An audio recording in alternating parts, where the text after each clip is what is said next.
Hey everyone, welcome back to Question Everything, where we question everything. Now, today's topic is gonna be on sex ed reform, and I feel like we've kind of gone full circle from the first episode being on education reform, this being a vital part of that. Now, would you trust someone who's never driven or been taught how to drive cars safely? No. No one in their right mind would let an experienced driver on the road unsupervised. I am, however, being rhetorical. Now, I love using analogies and metaphors to explain my point, but some people don't get it, or at the very least feel like pointing out all the differences. The intention behind that is to minimize and discredit the argument. However, to briefly explain when it comes to sex ed, conservatives preach only abstinence. This practice is basically like saying not to try driving at all. Everyone grows up eventually, so how are they supposed to know how to drive if no one teaches them? The number of accidents would be much higher if we didn't have driving tests and requirements to get a license. So maybe teaching how to maneuver a vehicle safely and how the car works can help reduce said risk and help them understand how to avoid problems in the future. Essentially, telling kids that driving is terrible and will get them killed if they do is counterproductive. In other words, teach comprehensive and accurate sex ed. Go figure, right? No? No, just don't have sex or else you'll die.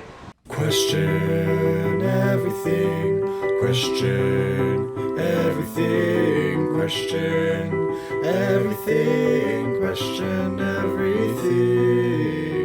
Why? How to do this? Start with destigmatizing puberty, hormones, and their bodies. Use medical terms for genitalia. It's not gross. It might be awkward, but that's normal. Everyone experiences it differently, so don't judge your peers on how they might be dealing with these very natural changes. Explain consent and have open discussions on how to have healthy outlets for the urges they may feel. Also explain porn and how it's a fantasy not based on reality, and on the dangers of relying on porn. Going into the psychology of forming an addiction and just general psychology. I feel like that should be like a mandated class. What's the safe word being a resource available like Crash Course, having them watch creators who are knowledgeable in subjects like this. The very much avoided and currently illegal topic of discussion, LGBTQIA+ identities, can dramatically improve the comprehension of their identity and help them understand how to form future relationships, including current ones with themselves. We are delving into the differences between sex and gender, and straying away from the harmful binary system. How is the gender binary dangerous, inaccurate, etc.? Easily! White supremacy is the topic that connects all these videos. Furthermore, one can scrutinize that if there are only two genders, you can say that one is superior to the other. No wonder the rich white male politicians want to make this topic illegal. Breaking the binary gives them less leverage for the argument that women can't or shouldn't hold power. There isn't one for binary, trans, intersex, or other individuals who don't conform to the binary. So it would in turn start dissolving the patriarchy by speaking openly about the subject in the classroom, education. It's time for a mindful moment. We can take a moment to check in with ourselves. How do you feel about sex? I'm not trying to be cute. What are your thoughts on it? Do you believe sex can be for fun, or is it only for procreation? Do you believe sex should be between a man and a woman, or do you believe it can be between anyone of age to consent who wants to have it? Should sex only be within the confines of marriage, and then only if the people want to have a baby? Or can it be just a good time? Sadly, you need to think about these questions because the Republicans are coming after sex. This new control they're asserting, the one that says you can't have an abortion, it's coming after contraception next, and gay marriage, and gay sex, and sex outside of marriage and pregnancy. We have representatives out here suggesting birth control should be illegal, that condoms should be banned, that sex is only for a married man and woman, and that sex should come with the accepted outcome of a child. Everything else is outlawed. And these aren't outlier politicians. These are mainstream Republicans coming after the legality of premarital sex and queer sex and sex for pleasure. These are the people who want the government not only in a womb, but in your bedroom. The party of limited government believes they should be able to decide who you have sex with and when. So you can be vehemently anti-abortion, but are you anti-sex? Do you want to stop having sex with your girlfriend or boyfriend or spouse because the government tells you the act itself is only for procreation within the confines of traditional marriage? Is this the America you imagine? Is it the America you want? Is this the America you are voting for? Because the Republican Party is being very clear, based on their Supreme Court justices and their most recent policy choices, that they are seeking some form of Christian theocracy where women are subjugated and marginalized into baby makers, and men only get to have sex with women they marry or the women they rape. And either way, both acts come with the possibility of being a father. This is the road they have us on.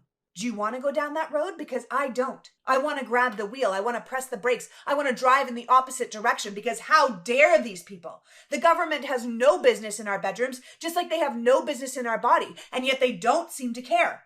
How many times do we hear that Roe will never be overturned? We'll never take away a woman's right to her own body. That will never happen. They were telling us all along that was the plan. And now they are telling us what they want to do with contraception and gay marriage and premarital sex. So we would be smart to listen because they are setting us up for a nightmare, an archaic, backward, government-controlled world where you can't have sex without breaking a law or risking a pregnancy. This is some take us back in time shit. Land of the free? How free are you if the government dictates your sex life?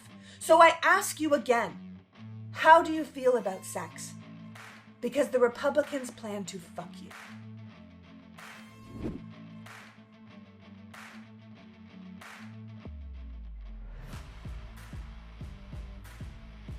What's a scam that's become so normalized that we don't even realize it's a scam anymore?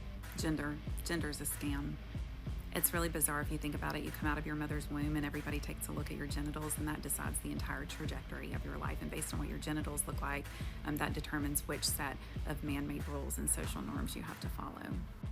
What your genitals look like when you're born determine everything from how you talk to how you dress to how you sit to who you love.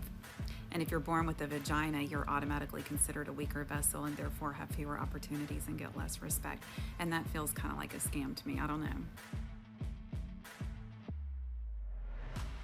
Time for the part we've all been waiting for. Labels! There are many different gender identities, including male, female, transgender, gender neutral, non-binary, agender, pangender, queer gender, two-spirit, third gender, and all or none of the combination of these. Now, the gender binary typically associates gender with the anatomy at birth. However, they fail to acknowledge that gender is a matter of how an individual feels and chooses to express themselves, as well as the fact that biological sex is also not binary. This is the case for intersex people who have differences in sex development, or DSD. It's wildly erroneous and subversive to be presumptuous in that humans can only be categorized by this dichotomy. Studies of DSDs have shown that sex is no simple dichotomy, but things become even more complex when scientists zoom in to look at the individual cells. So what if DSDs affect a smaller amount of humans?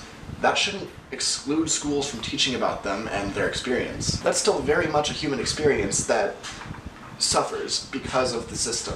It would allow kids who might fall into that intersex category or otherwise a chance to learn more about their bodies, erasing room for shame and stigma in the future. Additionally, subjecting a baby upon birth to normalize their genitals can most certainly have negative repercussions on their gender development and identity later in adolescence. Such surgery is controversial because it is usually performed on babies who are too young to consent and risks assigning a sex at odds with the child's ultimate gender identity. Parents or doctors make this choice to help their child fit in. Still, the real solution would be to cast away systemic bias and bigotry surrounding minorities such as the gender binary and misogyny. If you take anything from this, it's that showing basic respect to another person simply by asking what they want to be referred to as, whether that's their name, gender identity, pronouns, etc., and not assuming or making a decision for them is vital for equality to thrive. By transitive property, anything against this point would be anti-equality. So why would someone want anti-equality? Again, need I go on and on about white supremacy? I do not. Because that's the main goal, is to uphold the white supremacist system that we are all living in. Okay? But that is all for today's video. I hope you enjoyed and maybe learned something new.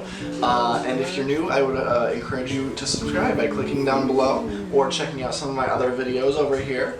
I also have a podcast that I haven't really updated in several months, but you can click the link down below for that. We're gonna reach the season finale soon. Quite actually the next episode, so I hope you look forward to that. But that's all, so have a fan-freaking-tastic day, and don't forget to question everything.